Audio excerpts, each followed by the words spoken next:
कल हम लोगों ने क्या क्या पढ़ लिया? कल हम लोगों ने पढ़ लिया कि पार्शियली पोलराइज्ड लाइट क्या होती हैं, अनपोलराइज्ड लाइट क्या होती हैं और पोलराइज्ड लाइट क्या होती है। अनपोलराइज्ड लाइट क्या होती है? सिमेट्रिकली इलेक्ट्रिक फील्ड की वेक्टर का डायरेक्शन चारों तरफ प्लेन में सिमेट्रिकल होता है, एक साथ मतलब एक तरीके का होता है, और वो प्लेन जो होता है वो डायरेक्शन ऑफ द वेव के प्रोपेगेशन होता है। ठीक है, इतनी बातें समझ में आई। फिर उसके बाद हमने देखा कि पोलराइज्ड लाइट क्या होती है। पोलराइज्ड लाइट बेसिकली जो इलेक्ट्रिक फील्ड वेक्टर है उसको जब किसी पोलराइजर के थ्रू पास करते हैं तो उसका वाइब्रेशन किसी एक पर्टिकुलर डायरेक्शन में हो जाता है, उसको बोलते हैं पोलराइज्ड लाइट। लेकिन उस पर्टिकुलर डायरेक्शन का जो वाइब्रेशन है वो भी perpendicular to the direction of propagation of wave ही होगा। फिर हमने बताया कि आपसे पार्शियली पोलराइज्ड क्या होती है। पार्शियली पोलराइज्ड ये होता है कि ऐसा नहीं है कि उसमें हर डायरेक्शन में तो नहीं, मतलब किसी एक पर्टिकुलर डायरेक्शन में जो इलेक्ट्रिक फील्ड वेक्टर का वाइब्रेशन है वो ज़्यादा होता है, बाकी में कम होता है। मतलब जैसे अगर मान लो किसी प्लेन पे लेते हैं तो प्लेन में मान लो कि इस तरफ ज़्यादा ऐसे कर रहा है और इधर एक आधी वेक्टर ऐसे हो रहा है, तो उसको क्या बोलते हैं? Partially polarised. इतनी बातें क्लियर हैं? बोलो भाई। अब एक बात बताओ, पोलराइजेशन में क्या अभी तक आपने लॉ पढ़ा कोई? अच्छा, फिर हमने ये भी बताया था कि अनपोलराइज्ड लाइट और पोलराइज्ड लाइट को हम लोग आइडेंटिफाई कैसे करेंगे। ठीक है, तो उसके पहले बताया कि पोलराइजर लगाएंगे, पोलराइजर को रोटेट करेंगे, रोटेट करके फिर उसकी चीजों को अपन ने देखा कि कैसे कैसे ये आएगा। समझ आई बात? अच्छा, फिर अपन ने क्या देखा? फिर हमने क्या अच्छा ये बातें देखी। फिर हमने ये देखा कि हमारे पास अभी तक कोई लॉ नहीं आया पोलराइजेशन में, है ना? पोलराइजेशन में कोई लॉ पढ़ा अपन ने? नहीं पढ़ा। अब जो दो लॉ पढ़ने वाले हैं, एक ब्रूस्टर लॉ और एक मालस लॉ, यानी कि पोलराइजेशन क्या खाली जाएगा वेव ऑप्टिक्स से? वेव ऑप्टिक्स 11 नंबर का आ रहा है क्या? वेव ऑप्टिक्स में कितने टॉपिक हैं? एक डिफ्रैक्शन है, सिंगल वाईडीएससी है, इंटरफेरेंस है और पोलराइजेशन। ये 4 टॉपिक थे। तो पोलराइजेशन खाली तो नहीं जाने वाला है। अच्छा, खाली नहीं जाता है तो आपको ये भी पता है कि खाली नहीं जाता है तो जनरली लॉ अगर किसी चीज में होता है तो वो मोस्ट इंपॉर्टेंट हो जाता है। इसमें 2 ही लॉ हैं, वो कहने के लिए लॉ हैं, बताऊंगा तो हंसोगे। समझ आई बात? वो सिचुएशन है। चलो अब क्या होता है, चलो पहले अब कुछ और बातें इसमें समझते हैं। ठीक है, कुछ और बातें करते हैं। लाइट वेरीज,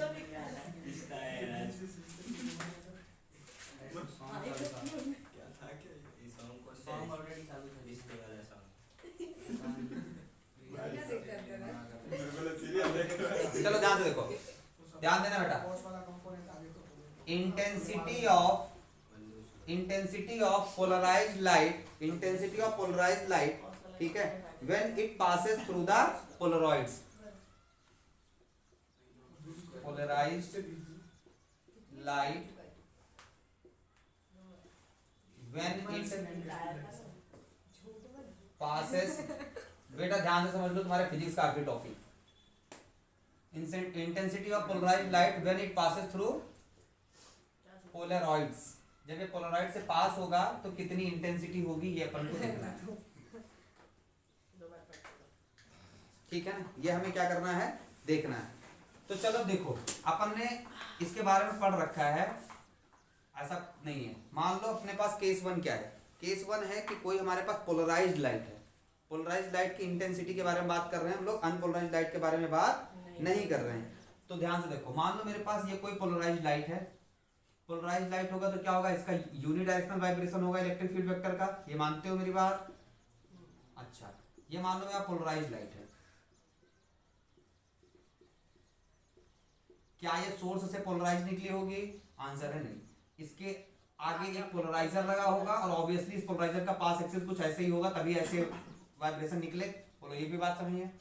अच्छा, इसके पीछे मान लो ये सोर्स रहा होगा और यहां से क्या निकला होगा? अनपोलराइज्ड लाइट होगा। देखो अनपोलराइज्ड लाइट ये हमारी क्या है? अनपोलराइज्ड लाइट है। तो देखो ध्यान से, कई बार क्वेश्चन में क्या देते हैं? यहां से देते हैं, तो इसका मतलब इसके पहले एक पोलराइड उन्होंने लगाया हुआ है। ये क्या है? पोलराइड्स। तुझे समझ में नहीं आ रहा होगा कुछ?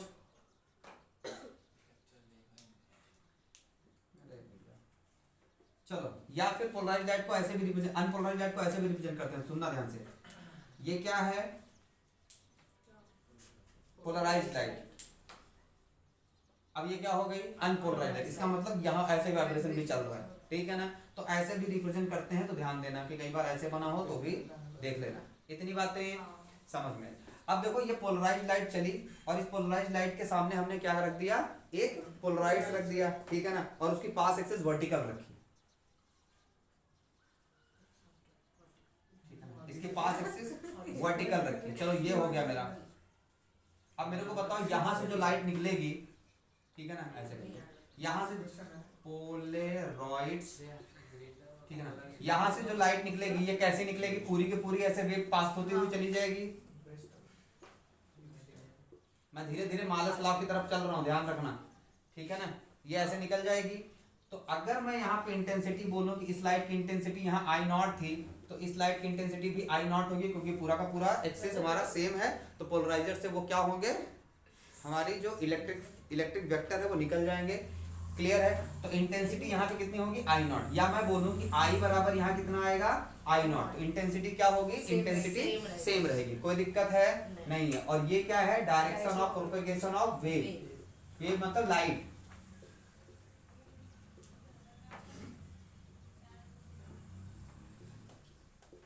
चलो यहां तक की बातें ठीक है ना, कोई दिक्कत यहां तक नहीं। अच्छा यहाँ पे अब ऐसे समझो, केस वन हमने किस हिसाब से लिया, ये केस वन ऐसे लिया कि जो तुम्हारे पोलराइजर हैं, ठीक है ना, या ऐसे बोलो इस पोलराइजर या इस पोलराइजर के बीच की जो पास एक्सिस है, उस पास एक्सिस के बीच में एंगल कितना है, 0 डिग्री। दोनों कैसे हैं, 0 डिग्री एंगल है कि नहीं है। अगर मैं बात करूं पोलराइजर 1, इसको P1 बोल दो, और अगर मैं बात करूं पोलराइजर 2, तो दोनों पोलराइजर के बीच की जो पास एक्सिस है, पास एक्सिस के बीच में एंगल कितना है, 0 है। अगर ये 0 नहीं होता, कुछ भी हल्का फुल्का दाएं बाएं हो जाता, तो जाहिर सी बात है ये ऐसे कूदता हुआ आता। भाई इस पोलराइजर ने पास एक्सिस से ऐसी रेज निकाली, और इस अब एग्जैक्टली वो भी ऐसा ही है, तभी वो ऐसा निकलता हुआ चला गया। ये हल्का सा भी ऐसा होता तो यहां पे आता, इसका कॉस कंपोनेंट निकल जाता, इसका कुछ तो रुकता, कुछ तो रुकता, मतलब इंटेंसिटी एग्जैक्टली आई नॉट नहीं होती। बात समझ में आ रही नहीं आ रही। तो यहां पे हमने लिया theta is equal to 0 degree, और थीटा किसके बीच में है, between P1 and P2 pass axis. बोलो क्या बात समझ में आई, पक्की बात। अच्छा अब हम पोलराइजर को इसको रोटेट करके इस पोलराइजर को ऐसे ही रखेंगे, इस पोलराइजर को ऐसे ही रखेंगे, इस पोलराइजर को रोटेट कर दिया, ठीक है ना। तो अभी क्या किया मैंने, ध्यान से देखो, देखो ध्यान से, ये मेरी अनपोलराइज्ड लाइट है,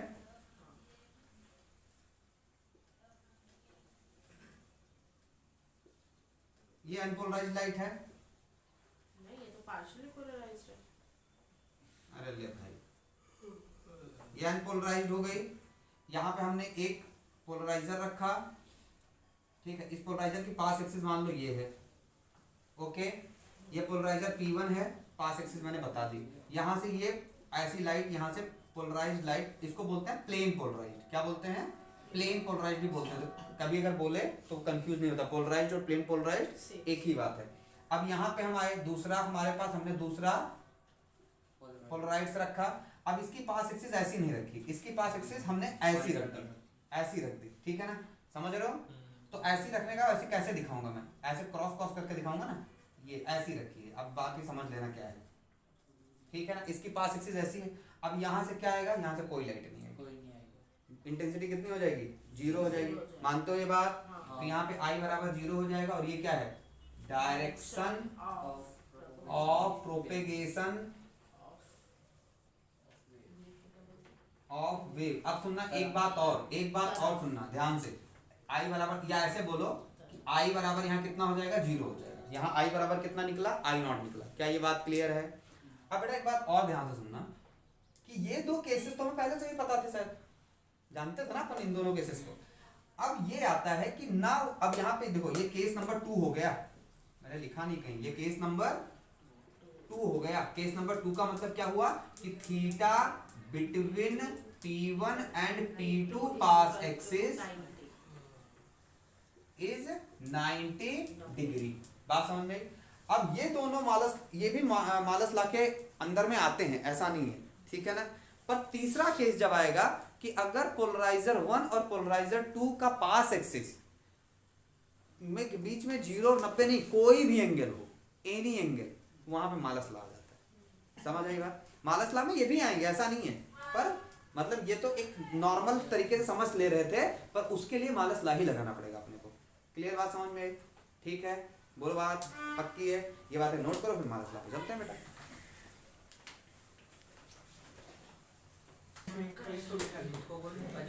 चलो देखो,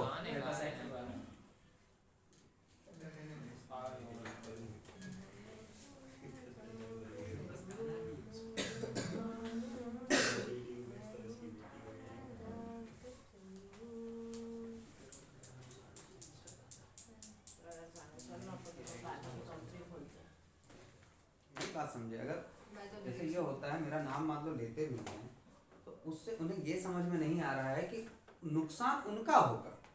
हो तो मैथ्स वाले ही ना, कहना कि मेरे हाथ में कुछ तो है, ऑब्वियसली है।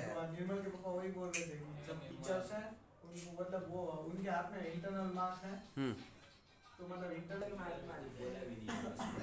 चलो आ बेटा देख नो, तीसरा case, case number 3। Actually case number 3 1 2 3 सिर्फ इसलिए बताया गया है कि मालस ला समझो ठीक से। केस नंबर 3 हमको किधर ले जाएगा? मालस ला की तरफ ले जाके जाएगा, ठीक है ना? कहाँ लेके जाएगा? मालस, अरे भाई शांत रहो, कहाँ लेके जाएगा? मालस ला की तरफ लेके जाएगा। आप सुनो, केस नंबर 3 हमने केस 1 में देखा कि थीटा कितना है 0, केस 2 में देखा थीटा कितना है 90, केस 3 में देखेंगे कि theta between P1 and P2 pass axis is theta. मतलब क्या हुआ? Any angle, for any angle between pass axis, handwriting अच्छी बनाएंगे, pass axis of P1 and P2, P1 and P2 के बीच में कोई भी पास एक्सिस हो। चलो ध्यान से देखो, अपन ने पहले अनपोलराइज्ड लाइट ली, कोई दिक्कत नहीं है।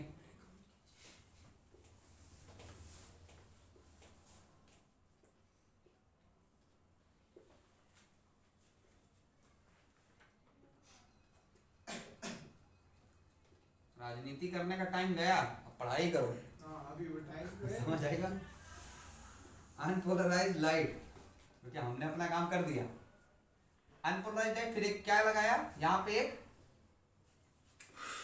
पोलराइज्ड लगाया P1, इसकी पास एक्सिस मान लो मैंने ऐसे रख ली वर्टिकल, कोई दिक्कत नहीं है, ठीक है, पास एक्सिस। अब ध्यान से देखो, अब मैंने दूसरा पोलराइज्ड, अब यहाँ पे पास एक्सिस लगाया, ऐसे निकल ही होगी रेस, ये पोलराइज्ड लाइट हो गई ना।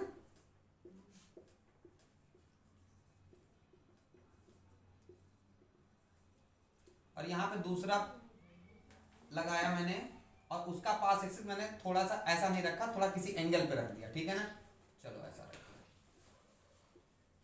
ये पास एक्सिस है, और यहां से निकलेगा। इस बार क्या 0 होगा इंटेंसिटी? नहीं, इस बार 0 नहीं होगा, इस बार कुछ इंटेंसिटी इसमें से पास होगी, कुछ इंटेंसिटी इसमें से क्या होगी? पास होगी। पर अब क्या समझो, ऐसे ऐसे जा रहा था, यस देखो, ये इसका पास एक्सिस कैसा? ऐसा, इसका पास एक्सिस कैसा? ऐसा, और इसका पास एक्सिस कैसा? ऐसा। समझना दोनों को, ये ऐसे ऐसे गया, यहाँ पहुंचा, दोनों के बीच थीटा एंगल बना, ढिचक्यू उसका कॉस निकल गया। ये ऐसे आया, दूसरा इसका कॉस बना, ढिचक्यू निकल गया, इसका साइन जो बना ढिचक्यू ब्लॉक हो गया। समझ रहे हो? क्लियर है? तो यहां से कुछ ऐसी ऐसी निकलेंगी, है ना? ये वाली निकलेंगी ऐसा, और ये भी perpendicular to the direction of the propagation of wave ही होगा, ठीक है? Direction of propagation of wave. अब सुनना ध्यान से, ध्यान सुनना, ये पोलराइजर P2 है, दोनों के पास एक्सिस के बीच में एंगल थीटा कैसे समझाया मैंने, ठीक है? इतनी बातें क्लियर? अब ध्यान दे बेटा, यहाँ पे जो इसकी इंटेंसिटी होती है I बराबर वो होती है I0 cos स्क्वायर थीटा। अब आपके दिमाग में आनी चाहिए कि ये चीज I cos थीटा होनी चाहिए, ठीक है ना? क्योंकि नहीं, पर इंटेंसिटी रिलेटेड किससे होता है? एम्पलीट्यूड से, इंटेंसिटी रिलेटेड किससे होता है? एम्पलीट्यूड से। तो ये एम्पलीट्यूड से बेसिकली आएगा, ठीक है। अभी बता रहा हूँ कैसे। इतनी बातें क्लियर हुई या नहीं हुई? अब सुनना, अब बात करते हैं मान लो यहाँ से एम्पलीट्यूड शुरू में ए था, यहाँ पे जब, या यहाँ पे दे लो, यहाँ पे अपना एम्पलीट्यूड कितना था? मान लो ए था, एम्पलीट्यूड जा रहा था। अब यहाँ पे ए एम्पलीट्यूड का कौन सा कंपोनेंट निकला? ए कॉस थीटा। एम्पलीट्यूड का कौन सा कंपोनेंट निकला? ए कॉस थीटा। मानते हो मेरी बात? अच्छा, तो यानी कि यहां से जो निकल रहा है बेसिकली वो एम्पलीट्यूड का ए कॉस थीटा निकल रहा है, और ए यहाँ का इनिशियल में यहाँ पे एम्पलीट्यूड था। मानते हो इस बात को? अब अपन जानते हैं कि इंटेंसिटी और इसका रिलेशन होता है डायरेक्टली प्रोपोर्शनल टू एम्पलीट्यूड का स्क्वायर। तो आई बराबर क्या हो जाएगा? के ए का स्क्वायर। आई बराबर क्या हो जाएगा? के ए का स्क्वायर। यहां तक की कोई दिक्कत? पक्की बात? अब सुनो, तो ये आई इज इक्वल टू के स्क्वायर तो यहां का है ना, ये तो पोलराइज लाइट के लिए।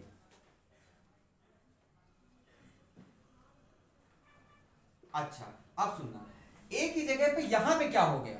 अगर यहां पे लगाना चाहूं तो ए कॉस थीटा आएगा भाई। आई इज इक्वल टू के एम्पलीट्यूड का स्क्वायर। यहां पे एम्पलीट्यूड कितना? ए, तो ए का स्क्वायर। यहां पे एम्पलीट्यूड कितना? ए कॉस थीटा, तो ए कॉस थीटा का स्क्वायर। क्या ये बात समझ आई? है ना? तो अब देखो यहाँ पे, अगर यहाँ पे इंटेंसिटी निकालेंगे तो क्या आएगा? आई बराबर के ए कॉस थीटा का स्क्वायर। एग्रीड? बोल भाई। अच्छा, ये वाली इंटेंसिटी क्या आई नॉट होगी? मैक्सिमम इंटेंसिटी इस टाइम पे हो रहा होगा। अच्छा, अब सुनो, तो यहाँ पे क्या करेंगे हम? के और दोनों का स्क्वायर हो जाएगा, के स्क्वायर कॉस स्क्वायर थीटा। मानते हो? अब ये वाली वैल्यू और ये वैल्यू सेम है, तो इसके जगह मैं आई नॉट रख सकता हूँ। तो मैं यहां रख सकता हूं आई बराबर I naught cos square theta, and this is called Malus law. यही है मालस लॉ कि इंटेंसिटी जो होती है वो आई नॉट कॉस स्क्वायर थीटा होती है। यही है मालस लॉ। मालस लॉ, माल्टोस मालस लॉ। बोलो भाई, समझ में आया नहीं आया? अब इतनी बातें लिखो, फिर आगे चले। खुद नहीं समझा। ये आंसर देता रहता है तो इसको आज चुप करके रहा है। कौन? अरे किसने? वो नहीं ज्यादा बिना खा जाती है बेचारी। नहीं बोला कर यार, मजा आती है। अब शांति से सिलेबस थोड़ा अपने हिसाब से ट्रैक करवाओ ना यार, नहीं तो सच में मैथ वाला पीछे रह जाता है। रोके रहो। हाँ बोल नहीं समझ आया? अरे भैया मैं एक डाउट पूछ लूं तो फिर ना आधे एक घंटा चला गया समझ लो। हाँ तो बस पूछ ले। ये फिर वो डाउट क्लियर करने लग जाता है। कौन? तू नहीं। हाँ, मेरा डाउट बोल के। बस बताओ अभी। चलो अभी बंद करेंगे तब फिर बात करेंगे। अरे उसमें इतना कुछ नहीं आने वाला, उसमें क्या ही है? हमने नाम लिया क्या किसी को? ऊपर से तेरा लेकिन आवाज आती है। मेरी आवाज इसमें है। चलो बस। कैमरे में आइडेंटिफाई नहीं कर सकता, आवाज बड़ी हो जाती है। तेरी आवाज कोई अलग नहीं होती। हाँ, सच में अलग हो जाती है। चलो अब लिखो यूजेस ऑफ। किसका भाई? यहाँ से भी कई बार एक आध क्वेश्चन आता है। यूजेस क्या है यार? यूजेस की स्पेलिंग क्या होती है? वाई एस यूजेस ऑफ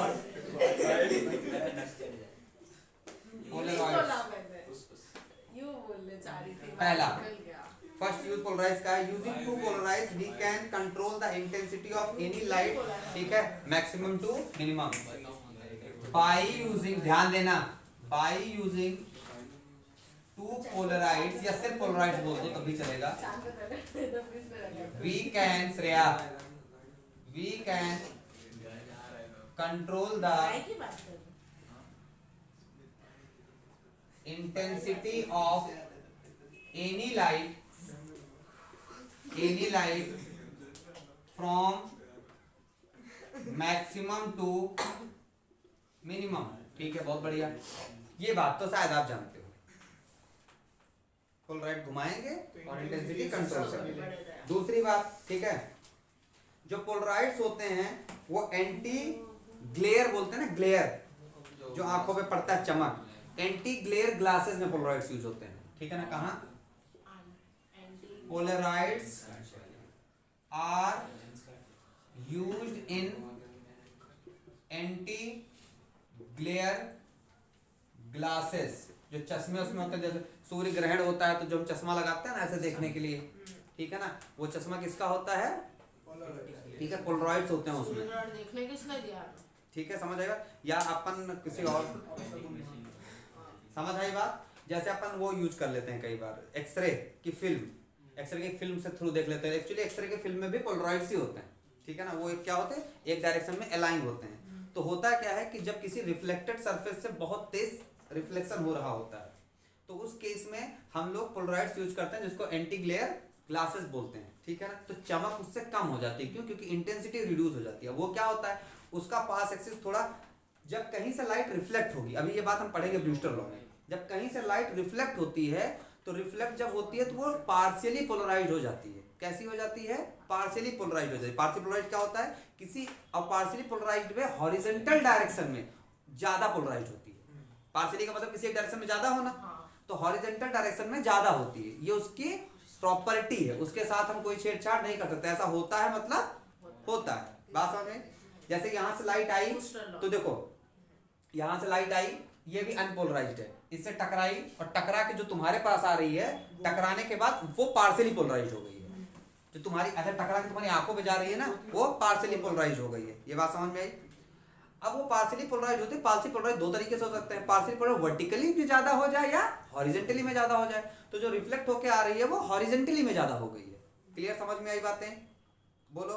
अब हम क्या करेंगे, हम उसमें जो पोलराइड्स लगाते हैं ग्लासेस में, वो ऐसा पोलराइड्स लगा देते हैं जो वर्टिकल हो, या मतलब एग्जैक्ट वर्टिकल ना हो, या वर्टिकल ही मान लो। अब उसका मतलब ये नहीं कि पूरे के पूरे हॉरिजॉन्टल ही होते हैं, कुछ उसमें वर्टिकल भी होंगे।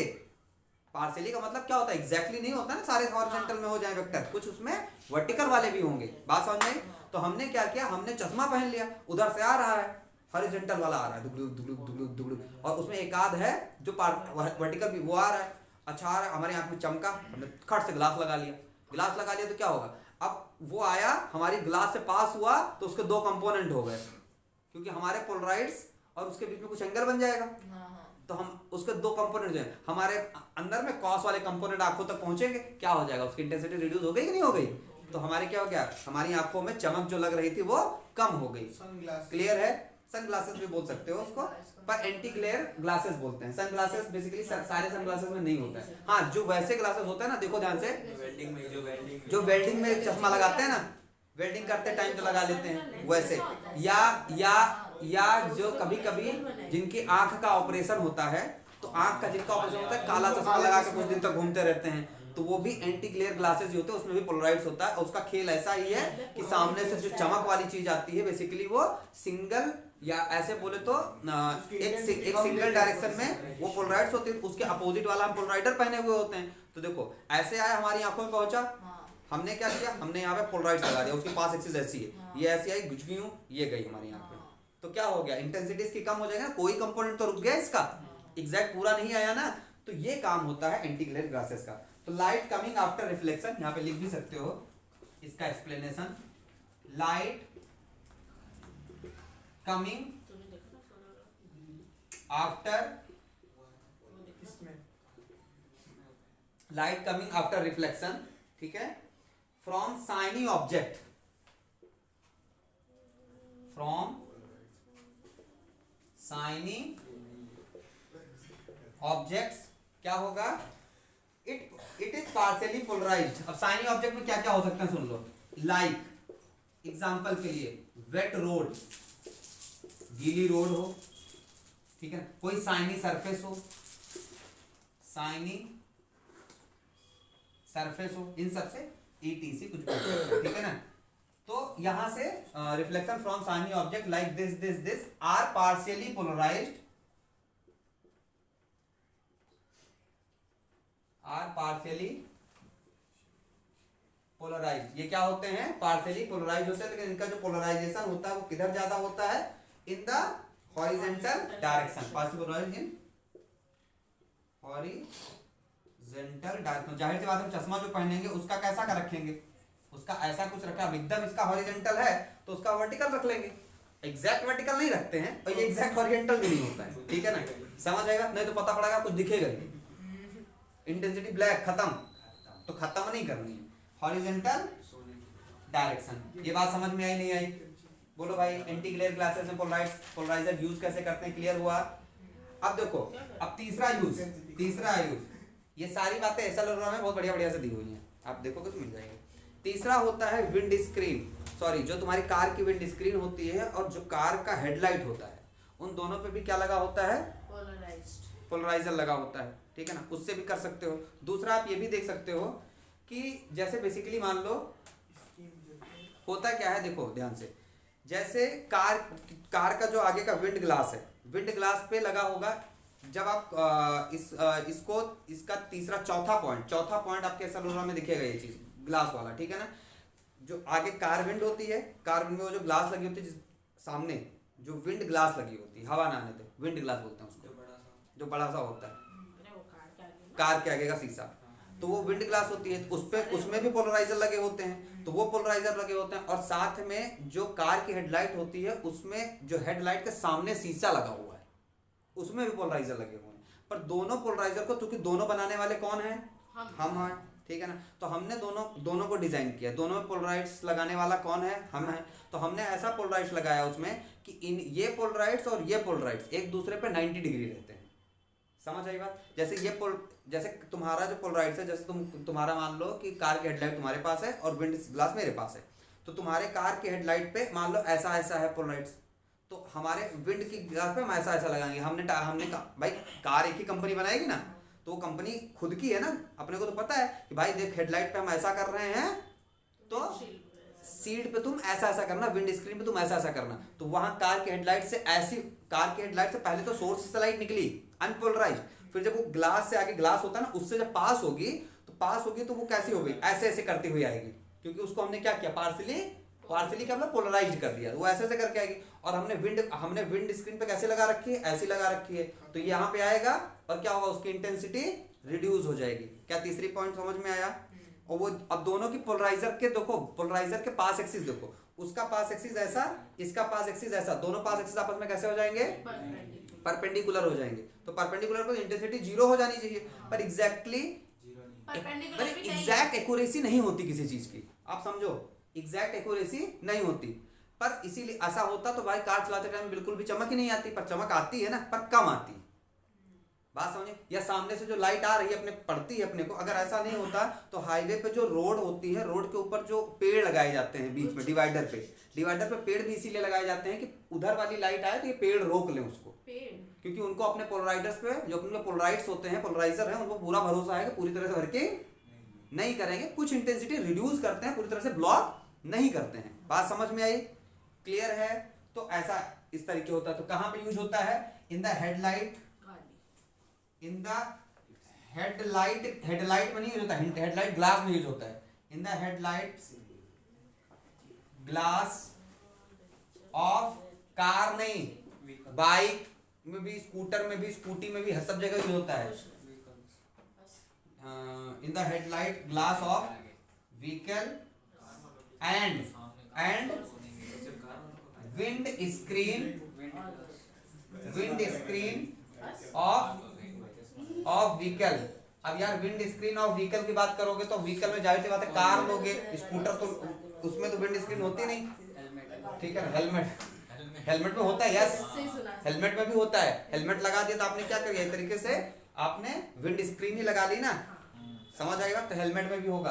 तो आप ये बोल सकते हो, अब लोकल वाले हेलमेट में नहीं होता तो 100 रुपए का खरीद लाते हो, 700 रुपए वाले का लेना होगा 800 रुपए। एग्जाम्पल के लिए कार ले सकते हो, ठीक है, हेलमेट में भी बोल सकते हो, अच्छा क्वालिटी का अगर है। समझ आई बात? तो ये होता है। बोलो क्लियर हुआ? समझ आई बातें? अच्छा, अब इन बातों को नोट करो, फिर आपको ब्रिस्टल लॉ पढ़ाते हैं, खत्म हो जाएगा फिर।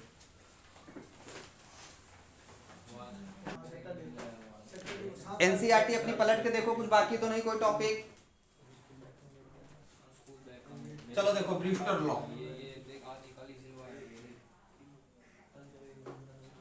अरे भाई एनसीईआरटी खोल लो, अल्टोस को ब्रिस्टल लॉ तक पहुंचो।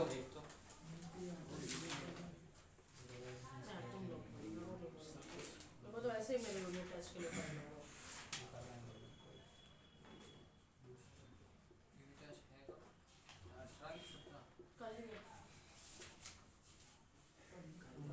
यहाँ दिखाओ। यही है polarisation of static. Hmm, Polarization through reflection. आगे etc.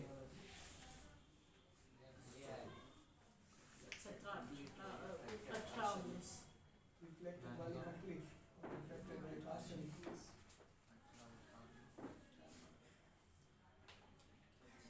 लो आखिरी पार्ट है इसका।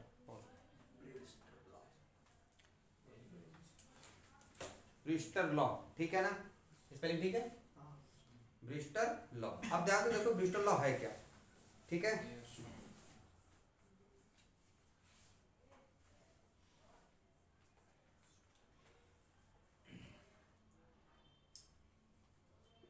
when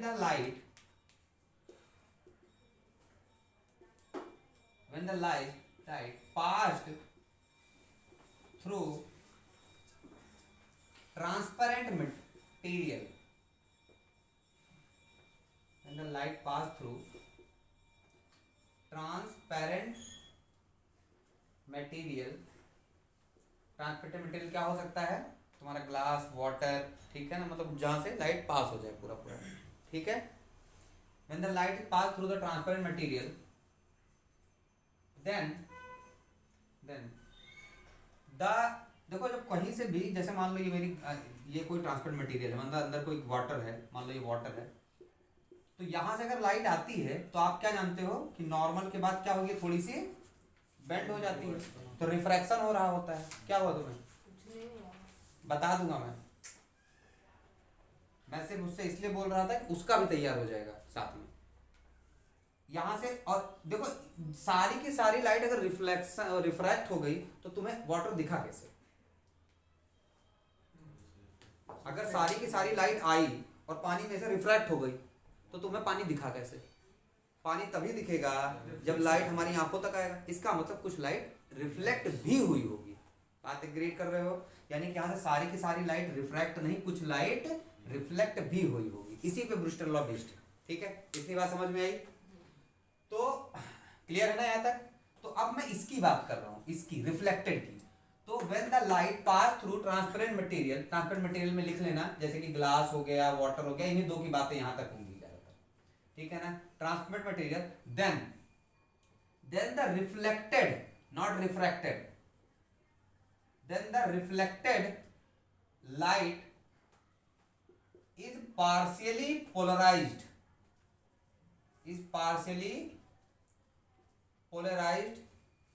ठीक है ना। और किस डायरेक्शन में, अगर रिफ्लेक्ट होने के बाद, अभी अभी मैंने बताया था कि रिफ्लेक्ट होने के बाद जो पोलराइजेशन होता है वो पार्शियली पोलराइज्ड हो जाता है in the horizontal direction, partially polarised इन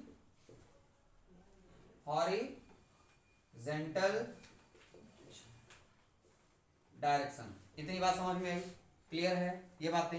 अच्छा, अब सुनो, जो इसके कितना पोलराइजेशन हो रहा है, अमाउंट ऑफ पोलराइजेशन, ठीक है ना। क्या हुआ, amount of polarisation of reflected light जो होगा वो किस पे डिपेंड करेगा। एक तो ये बात हुई, ये बात मेरी पूरी लाइन समझ में आई, ये पूरी लाइन समझ में आई। अब देखो next, the amount of polarisation, तो पोलराइजेशन कितना होगा, ठीक है ना। The amount of polarisation depends upon the incidence angle. किस पे डिपेंड करेगा, इंसिडेंस एंगल पे। पहली बात किस पे डिपेंड करेगा, इंसिडेंस एंगल पे। अब कोई एक ऐसा पर्टिकुलर इंसिडेंस एंगल आएगा जिस एंगल पे रिफ्रैक्टेड रे और रिफ्लेक्टेड रे परपेंडिकुलर हो जाएंगी, that incidence angle is called Brewster angle. समझ आ रही बात, अभी मैं समझा रहा हूं दोनों लाइन में, ध्यान सुनना। At a particular incidence angle, the reflected ray and refracted ray are, या ऐसे बोल सकते हो, at a particular incidence angle the reflected and refracted ray are perpendicular, सही है, are perpendicular to each other, या ऐसे बोलो are perpendicular at a particular, ठीक है, that incidence angle is called Brewster angle. उसको क्या बोलते हैं? Brewster angle, represented by I B, उसको आई बी से लिखेंगे, ठीक है ना, ब्रूस्टर एंगल बोला जाता है उसको। इतनी बात समझ में आई? क्लियर है? समझ आई बात? या फिर अच्छा, the amount of polarise depend upon the incidence angle at a particular incidence angle, the reflected and refracted ray are perpendicular, that incidence angle is called Brewster angle.